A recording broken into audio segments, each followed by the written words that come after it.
So why is it that we are so defensive?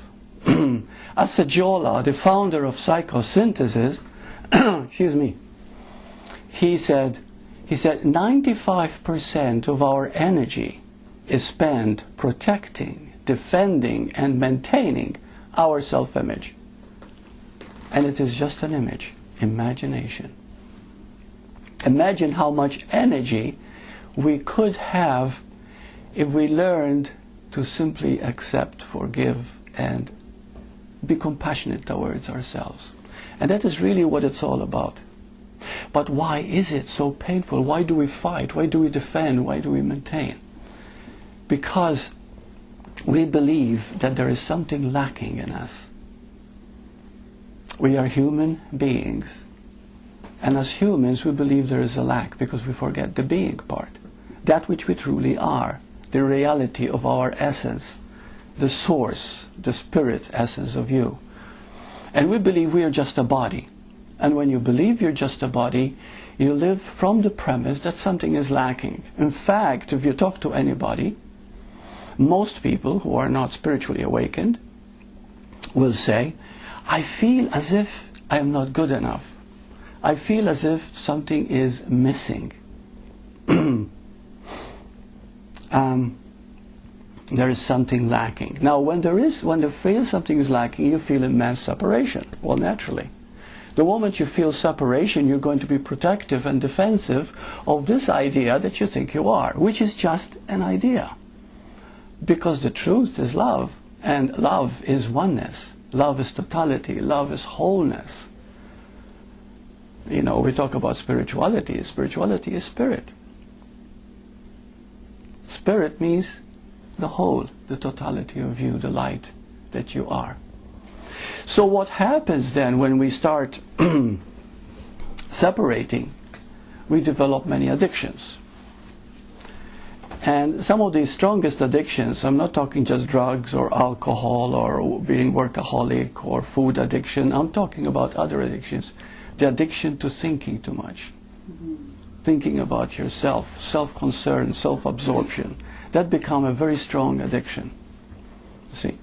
And from that, of course, many problems start to surface. Even the body suffers from that addiction.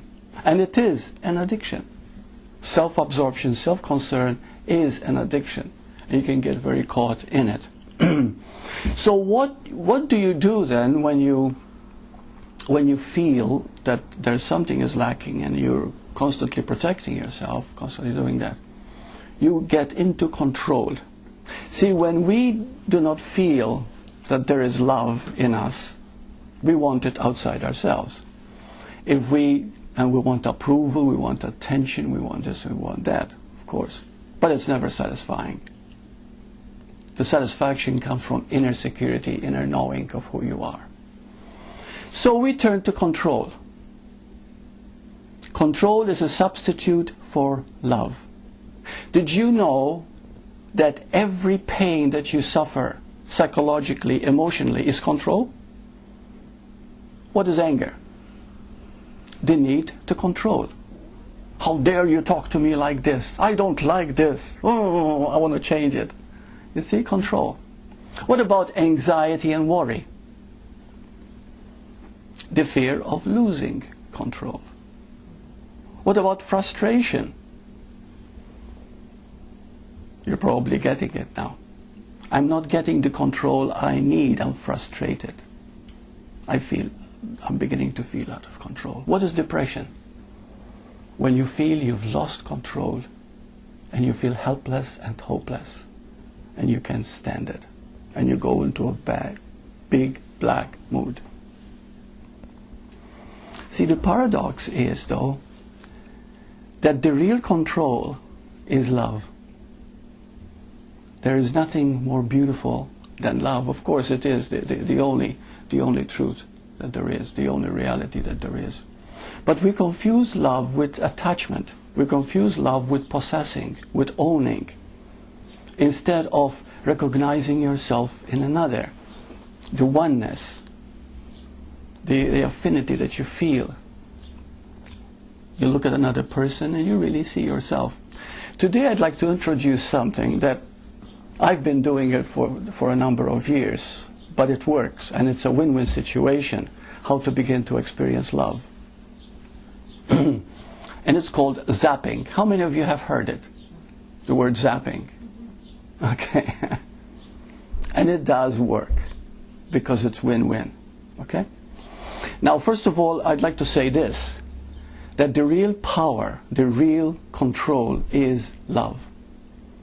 But not controlling someone, not manipulating. But when it's a win-win, everybody wins when there is. So I call it zapping. Now, what is zapping?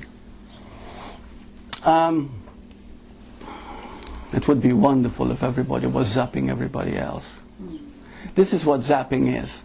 Okay? It sounds like manipulation, but please listen very carefully, because it's very powerful. Let's say you're going to a marketplace, a grocery store, or whatever, and the cashier happens to be in a bad mood. Okay?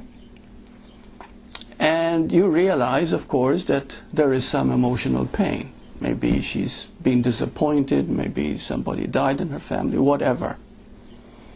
So what you do is you look into this person's eyes just for a second without saying a word, of course. This is 1 second, you don't stare. And you see this person filled with light. You just actually visualize light. And you say to yourself, despite what I'm seeing, the depression or the anger or whatever, this person is beautiful. They're part of me. In fact, they are the same as myself, the same being. And you really start meaning it, because you see, the more you do it, the more it starts becoming alive in you. And then all it takes is 1 split second of looking at them directly with your eyes, with that feeling in you. And please start doing it, because you'll begin to see little miracles. Sylvia can attest to this. Whenever I see anybody down, a waitress or anybody, I always zap them. Right, hon? And it always works. And they start smiling, and sometimes they want to do things for you. You see, but that's not the point. The point is not a selfish gain. The point is to give a little bit of cheer to somebody else, a little bit of love, because we're always looking for love. We're always looking to be appreciated, to be loved, to be wanted. We all want attention. And the best way to convey that is through thought, conveyed through the eyes. They're like laser beams. And it works. In fact, there is a magnetic pull at that moment, but it's so unconscious that the people don't actually know it, but they feel good. You see? Because they've made that connection. Now, we've talked about why do people get caught. And we get caught because, again, I repeat, we are afraid of love. Why are we afraid of love? Why do we become afraid of love? Can somebody tell me? We're afraid to lose it. Hmm? We're afraid to lose it. Very good. Also, that's right. We protect what we think we are. And also, by protecting it, by defending it, I am this image, I am this idea. So I'm protecting, because you see, the more you fear love, the more you need it. Did you ever see having a relationship and your boyfriend or girlfriend is very needy? Why is that? Because at that moment they're afraid of love. They're afraid of capable. So they need it so that they can feel okay with themselves. Incidentally, this has been called a few years ago called codependent relationship. Okay?